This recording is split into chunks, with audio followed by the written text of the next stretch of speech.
Hi everybody. So in this video we will cover sonnets. First of all, we will try to understand what is a sonnet, and then what does the sonnet, where does the sonnet come from, and how many kinds of sonnets are there, and how to identify each kinds of sonnet. All right? A sonnet is a 14 lines poem using iambic pentameter and containing a fixed rhythm scheme. So every time you see a poem that has 14 lines, it's going to be a sonnet. Now, what is iambic pentameter? You must be thinking, right?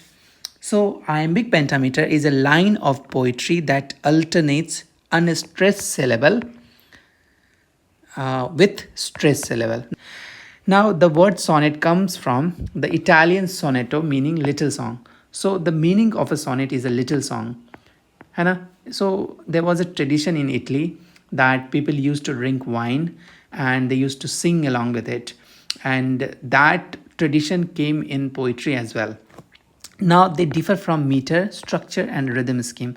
So, we all know about the poetry, right? Poetry can be long, poetry can be short, and poetry has a different rhythm, different meter, different structure. But sonnet has a peculiar kind of structure that has a 14 line, and also it is written in the iambic pentameter. Now, according to Christopher Blum, during the Renaissance, the sonnet became the choice mode of expressing romantic love. So, according to Christopher Blum, he was a literary critic and he said that in the Renaissance, I have already made a video on Renaissance, please go and check it out. Now, in the Renaissance, when Shakespeare was writing, when Sir Philip Sidney was writing, when Edmund Spenser was writing, so they were kind of expressing their romantic love, their romantic desire through a mood which is called sonnet. So, sonnet became the most popular most popular form or most popular genre of writing poetry. Petrarchan sonnet started in the 14th century by the famous Italian poet Francesco Petrarch.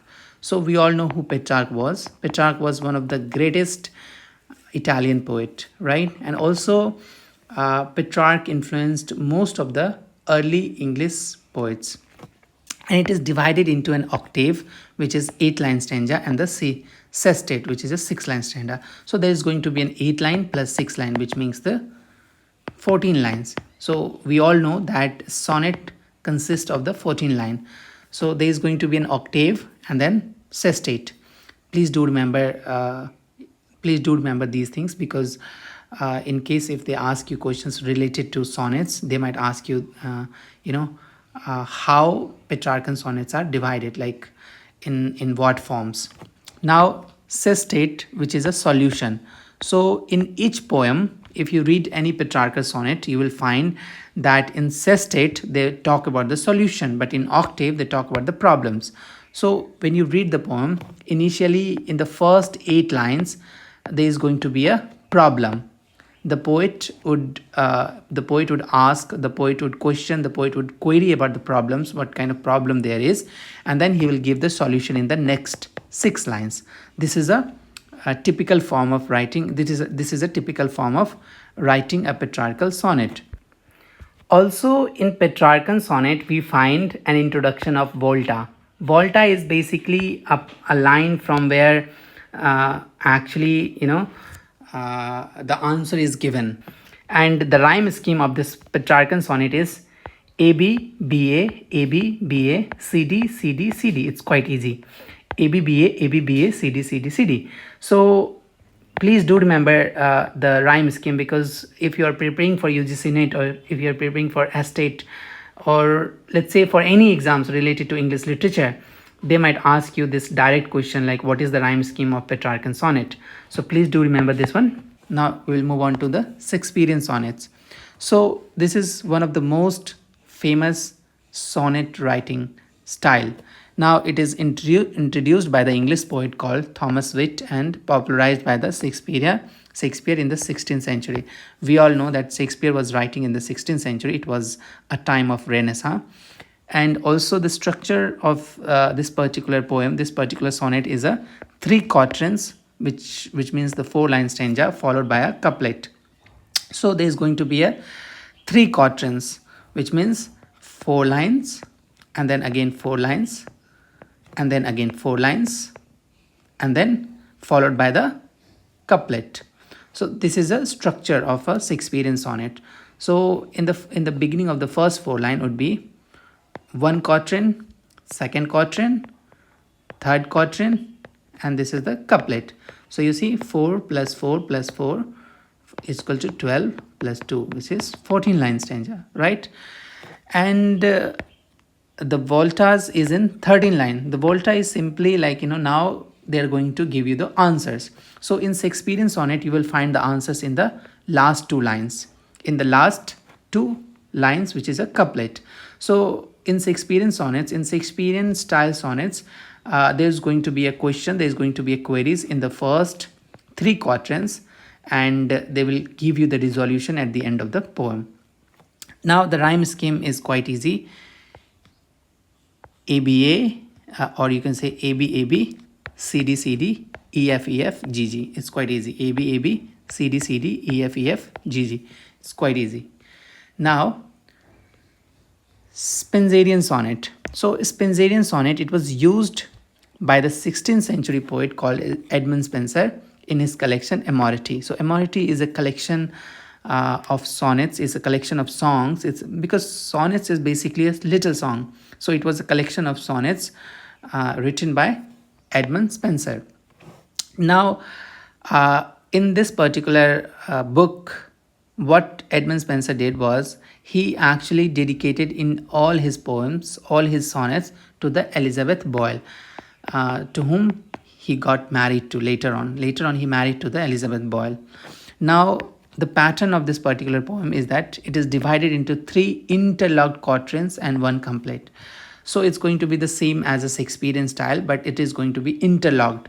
So there is going to be a different in the rhyme scheme. So it is here AB, BC, CD, EE. So in Shakespearean sonnet we saw AB, just a second. AB,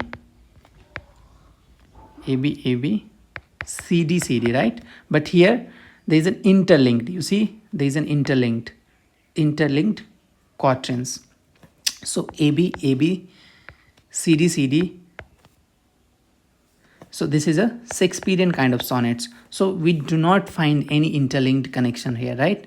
But in Spenserian sonnet, there is an interlinked connection, and also this particular kind of sonnet would also be having in the same as a Shakespearean sonnets. Like in the first 3 quatrains, they will ask the question, they will ask the queries, and in the last 2 couplets, they will try to give you the solution of that particular problem.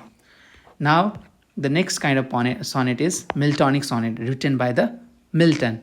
It was used by the Milton, and it is not a famous kind of sonnet style because it was only used by the Milton.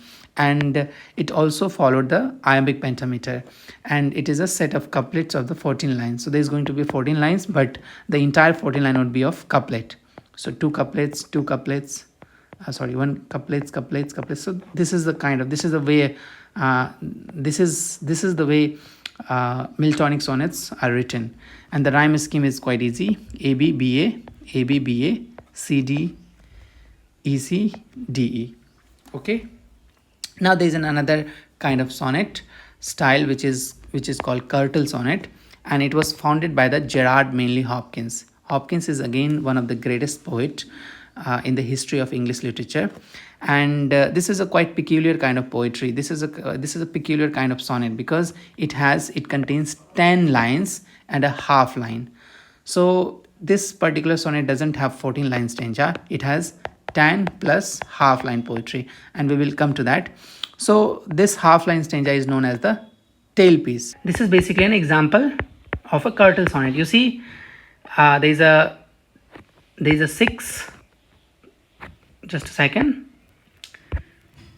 There is a 6 line quatrain. So here we find 6 line, and then from here to here we will find 4 lines, and this is a half line which is called tailpiece, right? Now I'm pretty sure that you must have learned something from this particular video, and if you have learned something, please hit the like button, and if you want me to make a video on any certain topics related to literature and philosophy, please write down in the comment section. I will make a video. I will try to make a video on that. And please do subscribe and share it with whoever needs such kind of videos. And thanks for watching. See you in the next one.